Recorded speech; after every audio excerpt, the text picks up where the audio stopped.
दोस्तों, स्वागत है आपका अपने यूट्यूब चैनल रॉयल सोर्सेस में। जैसा कि पिछले कुछ दिनों पहले इजराइल और फ़िलिस्तीन के बीच जंग जैसे हालात देखने को मिले, आज हम इसी मुद्दे पर चर्चा करेंगे और जानेंगे कुछ इन महत्वपूर्ण बिंदुओं को जिसकी वजह से आज फ़िलिस्तीन को अपने अस्तित्व को लेकर ही चिंता में डाल दिया है।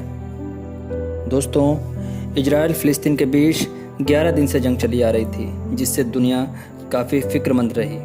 अमन बहाली की सबसे ज़्यादा आवाज़ें मुस्लिम देशों की तरफ से आ रही थीं, लेकिन दूसरी तरफ सच यह भी है कि यह सब जुबानी जमा खर्च साबित होती रहीं। इन सब के बीच इस्लामिक देशों के एक संगठन की काफ़ी चर्चा हुई, जिसका नाम है ऑर्गेनाइजेशन ऑफ इस्लामिक कोऑपरेशन, जिसे शॉर्ट में OIC भी कहा जाता है। इसकी कथनी और करनी के फ़र्क का आलम जब आप समझेंगे तो यकायक आप चौंक जाएंगे। तो चलिए जान लेते हैं, जानने की कोशिश करते हैं कि आखिर क्यों अरब देशों के अरबों पेट्रोडॉलर्स पर पलने वाले संगठन कभी फ़लस्तीन की मदद नहीं कर पाया, क्यों फ़लस्तीनी मजलूम और मजरूब इजराइल के हाथों मारे जाते रहे। हालांकि इजराइल के अपने तर्क हैं जिसे लेकर कोई भी बात नहीं करता है।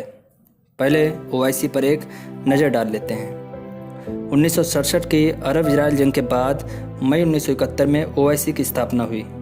आपको जानकर हैरानी होगी, इसका मकसद ही फ़िलिस्तीन की मदद करना और उसे इजराइल के साए से मुक्त कराना था। इस संगठन की शुरुआत 30 देशों से हुई। वर्तमान में 57 देश इसके सदस्य हैं। अमूमन हर दौर में सऊदी अरब का ही इस पर दबदबा रहा। इसकी 2 वजह हैं। पहली, मुस्लिमों की आस्था के 2 सबसे बड़े केंद्र यानी मक्का और मदीना सऊदी अरब में ही हैं। दूसरी, आर्थिक तौर पर कोई दूसरा मुस्लिम देश सऊदी अरब के आसपास भी नहीं फटकता है। दोस्तों, OIC की हकीकत बस एक उदाहरण से समझिए कि 50 साल से ज़्यादा हुए OIC को बने हो गए हैं। ये इजराइल को झुकने और फ़लस्तीन को उसका वाजिब हक दिलाने में कितना कामयाब रहा, इसे बस एक उदाहरण से समझ लीजिए। तस्वीर खुद ब खुद साफ हो जाएगी। 1948 में फ़लस्तीन के 2 हिस्से हुए। कुल ज़मीन का 48% हिस्सा फ़लस्तीन और 44% हिस्सा इजराइल को मिला। 8% हिस्से पर इसराइल को बसाया गया और ये UN की सरपरस्ती में आ गया। आज फ़लस्तीन सिकुड़कर महज 12% ज़मीन पर है। इसकी 36% ज़मीन इजराइल हड़प गया। सवाल ये है कि आखिर इस बीच OIC करता क्या रहा। दोस्तों, इस नाकामी के लिए अरब वर्ल्ड ही जिम्मेदार है। कैसे जिम्मेदार है, आइए जान लेते हैं। ज़्यादातर मुस्लिम देशों में राजशाही है। पीढ़ी दर पीढ़ी एक ही परिवार शासन करता है। सऊदी अरब की बात कर लें, यहाँ शाही खानदान अपनी सुरक्षा को लेकर हमेशा परेशान रहता है। 60 साल से यहाँ अमेरिकी फ़ौज का एयरबेस और मिलिट्री स्टेशन है। हर टेक्निकल सपोर्ट के लिए पश्चिमी देशों पर निर्भर रहता है। शिया मेजॉरिटी वाले ईरान से खतरा बना रहता है, लिहाजा हर साल करोड़ों डॉलर के हथियार खरीदता है। फ्रांस की शार्ली हेब्दो मैगजीन ने जब इस्लाम से संबंधित विवादित कार्टून छापे तो सऊदी सरकार ने बयान जारी कर रस्म अदायगी कर ली।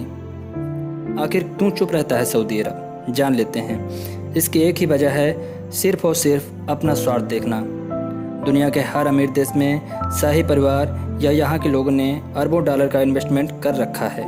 अमेरिका यूरोप में प्रॉपर्टीज हैं, फिर सल्तनत कायम रखने के लिए अमेरिका पर ही निर्भर हैं, क्योंकि बिना उसके इनका गुजारा बहुत ही नामुमकिन है। लगभग यही हाल UAE या दूसरे अरब देशों का भी है। दोस्तों, पाकिस्तान को चने के झाड़ पर चढ़ा देता है तुर्की। कैसे, जान लेते हैं। पाकिस्तान, तुर्की और मलेशिया ने कश्मीर मुद्दे पर 2019 में एक अलग इस्लामिक प्लेटफॉर्म बनाने की कोशिश की थी। इसके ज़रिए वे OIC को चैलेंज करना चाहते थे, लेकिन सऊदी अरब जैसे देशों से मिली फटकार के बाद दोनों चुप हो गए। दोस्तों, पाकिस्तान में OIC को मुस्लिम उम्मा भी कहा जाता है।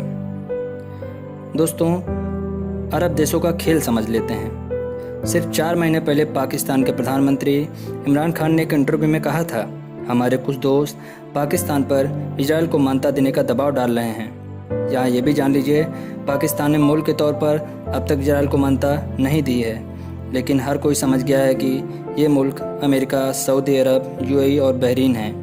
यही देश पाकिस्तान को दिवालिया होने से बचाते हैं। इन देशों ने इजराइल को एक देश के तौर पर मान्यता दे दी है। दोस्तों, सऊदी अरब और अन्य अरब देश इजराइल की ताकत को बखूबी पहचानते हैं। 1967 की जंग में अकेले इजराइल ने 6 देशों को पीछे हटने पर मजबूर कर दिया था। दोस्तों, सऊदी अरब पैसों से तो बहुत ताकतवर है, लेकिन सैन्य शक्ति के मामले में वह अमेरिका और पाकिस्तान पर ही निर्भर रहता है। ऐसा नहीं है कि उसकी सेना के पास अत्याधुनिक हथियारों की कमी है। उसके पास अमेरिकन F-15 टाइफून जैसे घातक लड़ाकू विमान हैं, लेकिन फिर भी वह अपनी सेना का प्रशिक्षण को लेकर बहुत ही निष्क्रिय रहता है। इसका एक बड़ा कारण यह है कि कहीं उसकी सेना की शक्ति बढ़ने पर उसकी सेना अपनी सरकार का तख्ता पलट न कर दे, जैसा कि तुर्की और पाकिस्तान में शुरू से ही होता आया है। इसलिए वह हर साल करोड़ों अरबों डॉलर अमेरिका को देकर अपनी सैन्य संतुलन को बनाए रखने की कोशिश करता रहा है। दोस्तों, जब तक सऊदी अरब जैसे देश अपने इस डर को लिए घूमते रहेंगे, तब तक OIC जैसे संगठन इजराइल फिलिस्तीन मुद्दे पर सिर्फ इस तरह बयानबाजी करके अपना किनारा करते रहेंगे। दोस्तों, कैसा लगा हमारा आज का वीडियो कमेंट बॉक्स में बताना बिल्कुल ना भूलें। अगर वीडियो पसंद आया हो लाइक और सब्सक्राइब करना ना भूलें। धन्यवाद।